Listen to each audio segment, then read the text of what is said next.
Hey guys, what's up? It's Philip with Trade Genius, and this is your crypto update for August 10th. So basically, all systems go in the crypto space. I think we're seeing a lot of inflows. The market cap is growing, and like we said and maintained, August is going to be very, very good for the crypto space. So without further ado, let's get into the charts and start looking at our main pillars that we look at. So here on Bitcoin, we kind of fell out of this channel, and and then it bumped up against it from the underside. Now we're breaking back into it, and again, we're looking for 3,500 plus on this next leg up. Pretty nice base here, not quite a head and shoulders, but I think that's a nice bottom. Broke back through this support and resistance area. We're back above our weighted moving averages. So one thing I wanted to point out, if you look on the daily, you'll see that we're, overbought and kind of toppy here. But if you look at the weekly, we've had a nice RSI bounce, and then the stocks have bottomed out here. And as you can see, when we get this move, it produces pretty sizable moves. I mean, look at the last time we had a hook like that. Boom, we're up several, couple $1,000s. Not that I'm saying that we're going to see a couple $1,000s here on this wave up, I would say, but maybe 1,000. We could see 4,000 plus this month. I'm not counting that out at all. I think the next peak, from everything that I've gathered, probably in the 6,000 range, and then we'll have another probably sizable consolidation pullback. That's just the way that Bitcoin goes. It's just periods of hyperinflation, but that's just how it's going to grow. There's not a lot of supply, so when the money flows do come in, it jumps fast. And there's only 1,700 Bitcoin produced per day. So if you've got, we don't even really see institutional size money flowing. Sometimes we'll get a several $100 jump, but you have to understand, maybe 1% of the global consciousness understands or even has heard of crypto, or much less owns it. That's rapidly changing, and we're going to go to 2% real quick. We're going to go to 3% even quicker. So, and also too, there's I think 60 some hedge funds now are applying or filing to set up for cryptocurrency fund management. So yeah, institutional money is coming, and the crazy price targets that we've been throwing out, I think once you put in the fundamentals and the acceptance and the lack of supply, because it is a finite amount, it's totally doable, but you got to put it into context. But yeah, I still say we see about 10 to 13,000 by Q1 of 2018. All right, so short term, if we look back at the hourly, pulled back into this fib range, I expect that to bounce, and that would complete out here at about 25.68 as we head up to the top part of that channel. And there really isn't any negative news out there as far as SegWit or anything like that. That's locked in, and so I just see upward pressure and the market cap seeing money inflows. All right, let's take a look at Ethereum. And like we talked about, Ethereum will suffer from ICO inflows, outflows. So more of an up and down type thing. Right now what I'm seeing here is we've got kind of a consolidation going on, and if we look at, actually if we go into the weekly on this side, again similar to Bitcoin. So someone said, do we see new highs? I don't know. I don't know if I'm that bullish that we see. I think eventually we do see 500, but I don't know if we see it as soon as August. If this was, a Bitcoin chart, I would say yeah. But with the ICOs affecting the inflows and outflows, I don't know that we're going to see that this month. That's my take on the movement of Ethereum. But again, short term, I think we're going to continue to consolidate into this pennant here. Once we break that zone, I will say, once we break through this bearish fib zone, because this has been keeping a cap on price, I think we had said that we're probably looking at Ethereum cooling its jets up in here, and sure enough it did, and it'll consolidate sideways. But my take is it's going to break out of this, and first stop is going to be this level here of 3 137. I think we do see that in the next week or so. Okay, so that's that would be the swing trade there that we're looking at. And then for Litecoin, Litecoin is our stair stepper.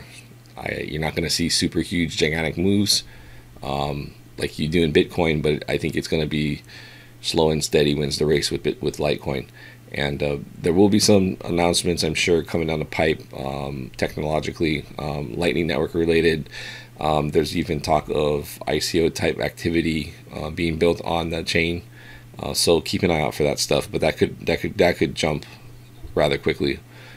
Right now, there's just a pretty big wall at the $50 mark, which was the case before. Then we broke through it and then came back below it, and now the big whales are there again at 50. So, but it's staying pretty persistent in this range.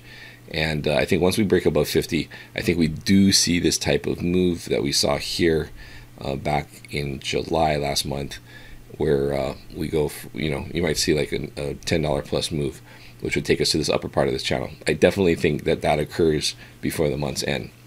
So we'll see how that plays out. Bitcoin Cash. So if you had a fair amount of Bitcoins and you got a fair amount of Bitcoin Cash, and so valuation wise it's 0.08 of Bitcoin, so there's a couple $300, and so, but like I was saying yesterday, here's your dump range. It's all these you see all these volume histograms. This is your dump range. So we're from 12 on down to 6. Now it's battling through there. We've come up and we're pulling back into this fib range. Now this is a descending wedge. Those tend to break in the opposite direction. So if you have an ascending wedge going up, that'll break down. Descending will break up. So yeah, I think this is going to break up.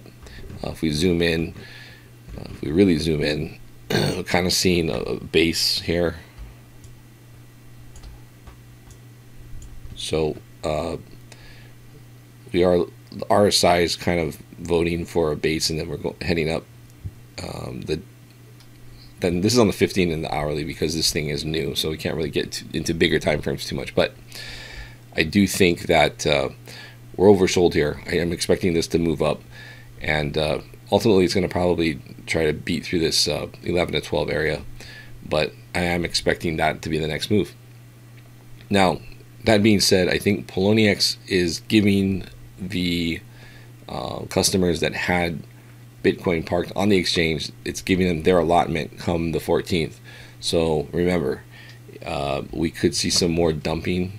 I'm thinking because the mentality is just to dump the coin at this point. I don't think they're seeing it, but I'm going to tell you, I'm seeing accumulation here. Look at when you see these dumps. You see these tails. People are just dumping. They're dumping, a whole bunch of coin, and they're getting bought right back up. So there's accumulating going on, and don't count this coin out. Is it a factor long term? Pretty much, I say no. It's just going to be a Chinese altcoin. That's all it is. But that being said, doesn't mean that there isn't money to be made on it. So I say there's a case if you have an allotment to hold. If you haven't dumped yet, just hang on, because I think we do get out of this. And if we look back to where it was before we came from, we were up here in this is when it was on the exchanges and nobody could really get their money onto the exchanges. They weren't enabling deposits because they wanted to stabilize the network, blah blah blah. And we were at 20.24, but look at the volume though. There's no volume in here. All the dumping happened here. So once we get above this level, we're going to see how much people are there waiting to dump. I think the majority of that's over. So I think this is where you're going to see people that held, and I think there's a quick move up in that area. I really do. So hard to say because there isn't a lot of history here, but I would say that in the next 2 weeks, I would not be surprised if we're challenging this fib zone area. Okay, maybe even in the next week. That's an eternity in crypto, as you guys know. Okay, and the last one I wanted to check. We've been following NEO.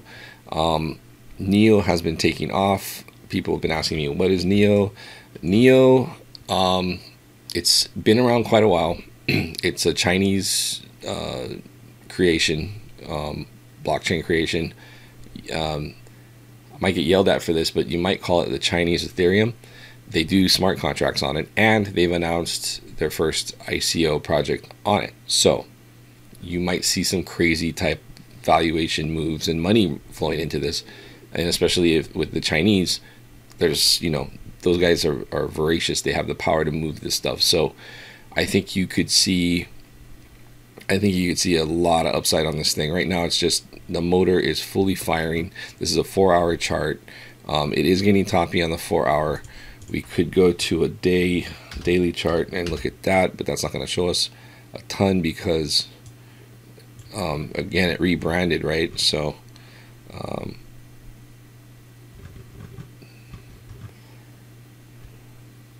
but as you can see, daily toppy too. So we probably will see a pullback shortly, or soon I should say. Not to say this couldn't get embedded, but we are kind of embedded already. I just think that we're going to be due for a pullback, and I wouldn't be surprised if we get back to this, actually probably down to this level here, this previous high. See it bounce back off that and then another leg higher. But this looks strong, and I think we're seeing a lot of money inflow into it, and I think it has, NEO has a lot of upside. So you could check it out. It's NEO. You can Google it and check it out. But I think that one's a mover. If you want to get into an altcoin with some of your holdings, you know, these have tremendous upside potential, tremendous. So I'm currently in it and I'm holding. The other thing is this will pay you a dividend somewhere in the vicinity of 5 to 8% if you put it in your NEO wallet. These used to be called Ant shares, and then they rebranded it. But they pay you to run a node, run a wallet, and they pay you shares. So that's another good upside. And let's face it, 5 to 8% on an appreciating asset. I mean, that's smoking what the banks are going to give you, right? So check it out, NEO. I think it's worth holding on to. I think we're just getting started on this move. I really do. Okay, well, that's going to wrap it up for this crypto update. For those of you in the Crypto Advanced Room, we will see you in a little while as the session starts, and we'll keep an eye on the swings and our ratio plays as we move holdings out of ratios between Bitcoin and other alts. That's what we do in there, as well as our binary stuff. So have a great day, guys. We will catch you on tomorrow's update. Have a great trading day. Take care. Bye-bye.